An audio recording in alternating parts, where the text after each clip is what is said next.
2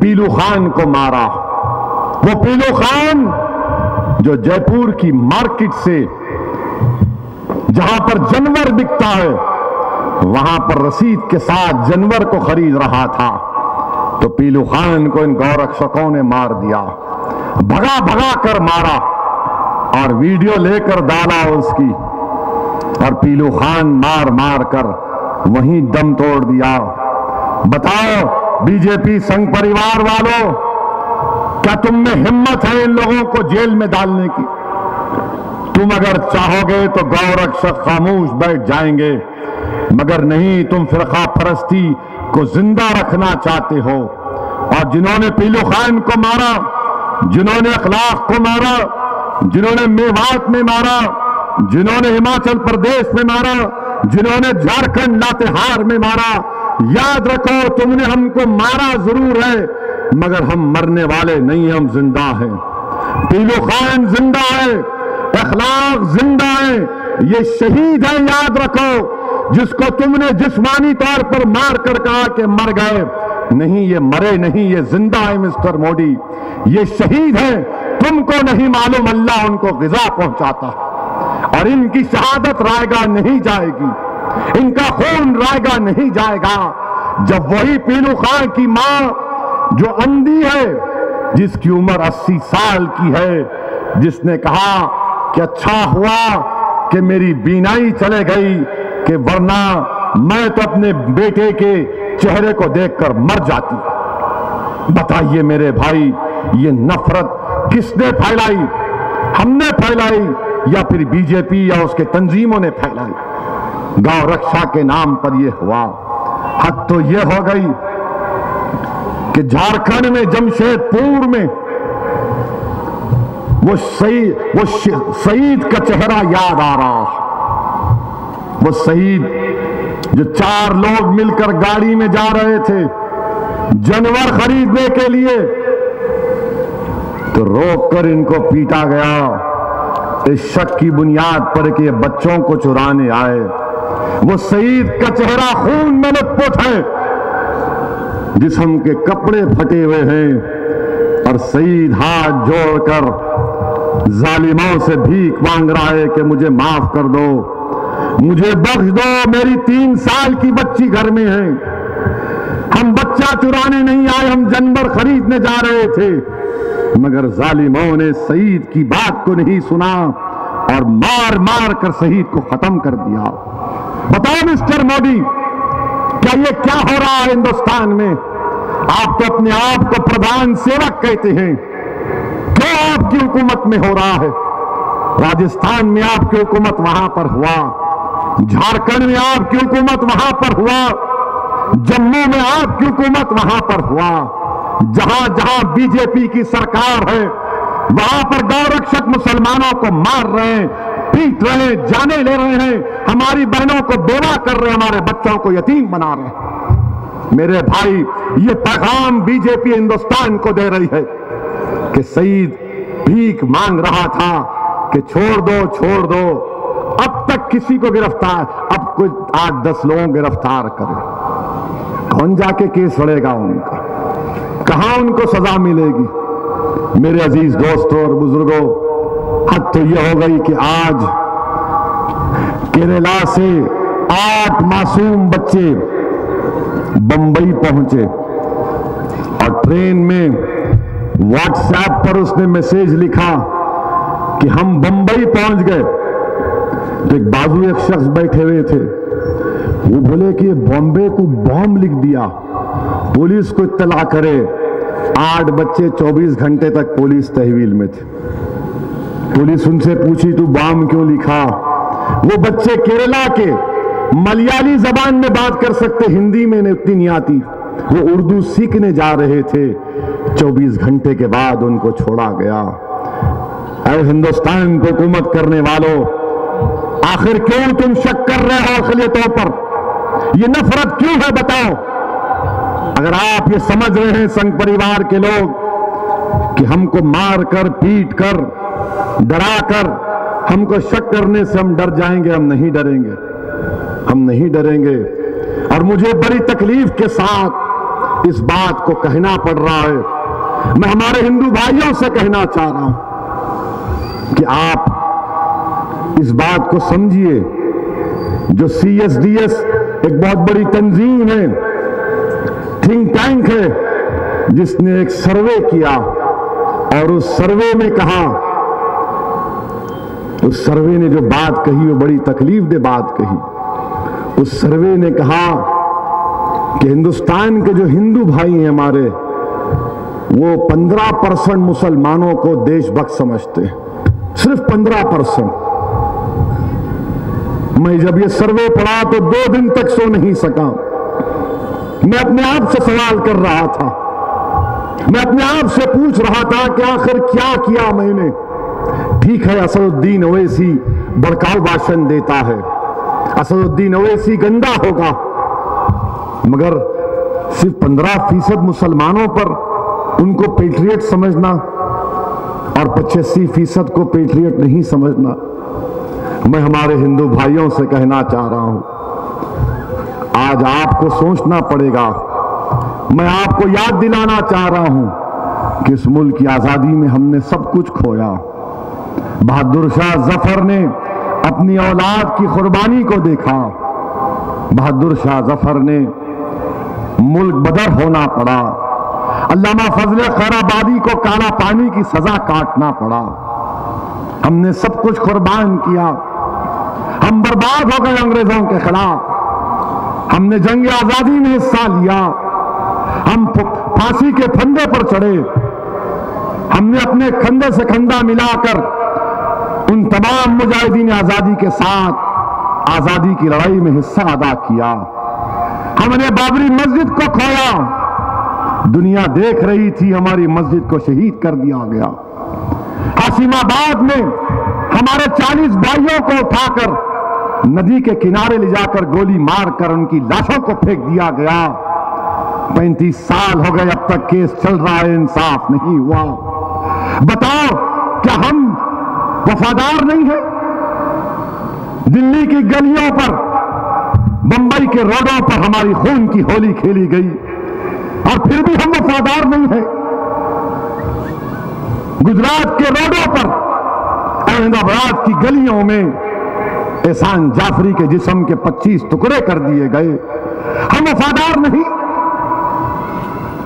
عشرت جہاں سے کیا ہوا بتاؤ، بلخیس بانو سے کیا ہوا بتاؤ؟ وہ بلخیس بانو جو حاملہ تھی، جس کی آنکھ کے سامنے اس کے 3 سال کے بچی کو مار دیا گیا، وہ بلخیس بانو جس کے عزت لوٹی، اس کے ماں باپ کو، اس کی بہن کی عزت لوٹ کر اس کے گھر کے 11 لوگوں کو مار دیا گیا، کہ ہم وفادار نہیں؟ ہم کو نوکریاں نہیں ملتی، ہم تعلیم میں سب سے پیچھے ہیں، جیلوں میں سب سے ہم زیادہ ہیں، دہشت گردی کے الزام میں 15 سال ہم جیل میں رہتے ہیں، ہم وفادار نہیں؟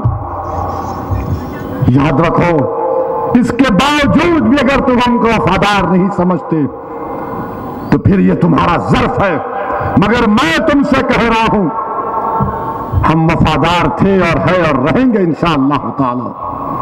ہم نے اس ملک کو اپنا ملک سمجھا، ہم نے محمد علی جناح کے پیغام کو ٹھکرایا، ہم نے پاکستان کو قبول نہیں کیا، ہم نے پاکستان کو قبول نہیں کیا، ہم نے خواجہ اجمیری کی سرزمین کو اپنی زمین سمجھا، ہم نے ہندوستان کو اپنی زمین سمجھا، اور اتنی محبت کی زمین سے کہ ہم اپنی ماں کی پیٹ میں پلتے ہیں، اور ماں جب ہم کو پیدا کرتی ہے تو جب اس دنیا سے رخصت ہوتے ہیں تو اسی سرزمین میں جائے جاتے ہیں۔